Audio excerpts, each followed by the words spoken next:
Good morning, class. My name is Young Kid. Good morning, Young Kid. Tairai, Kumilani Kamuri. Tairai, Denivi Kamuri. Tairai, Nora Kamuri. Tairai, Watsana Kamuri. Tairai, Mama Komandaka Simba. Nodunda Tambo, Influence Shauran. Apana Chati Misai. Anibo Hondo Mafanta Tairai, Mama Komandaka Simba.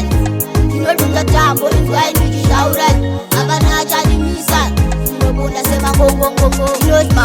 Ndinojimanya ndapiwa ndidim ndikarukanye yangiti ndini ndiri freestyle madinga ese ndinotomisa ikachinja patani ndona andibvunza kuti wagwani ndini wacho ndiri panumber 1 kufula action ndiri pamishani ndakanda kudairai pamakoma ndakasimba ndinodunza tambo influence shaurani apana chandimisai andibokwata hondo mafanza kudairai pamakoma ndakasimba ndinodunza tambo influence shaurani apana chandimisai ndinobona sema kongo dairai kumilani kwamuri dairai denivi kwamuri dairai kulinora kwamuri dairai kuwatsana kwamuri dairai kumufobi kwamuri dairai kumapurasi kwamuri dairai chitunguza kwamuri dairai kumufobi kwafanda kudairai pamakoma ndakasimba ndinodunza tambo influence shaurani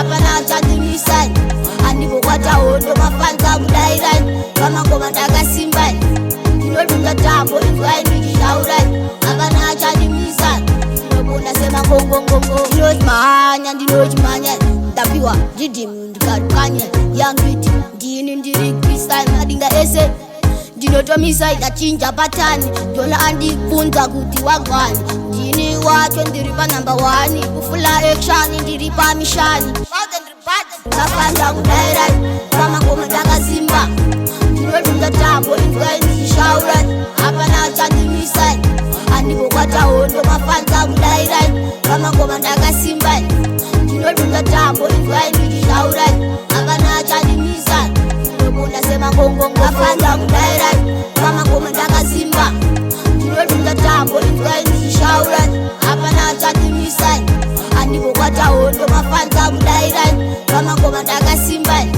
ndinodunza tambo influence shaurani apana chandimisai ndinobona sema kongo ndakanda kudairai pamakoma ndakasimba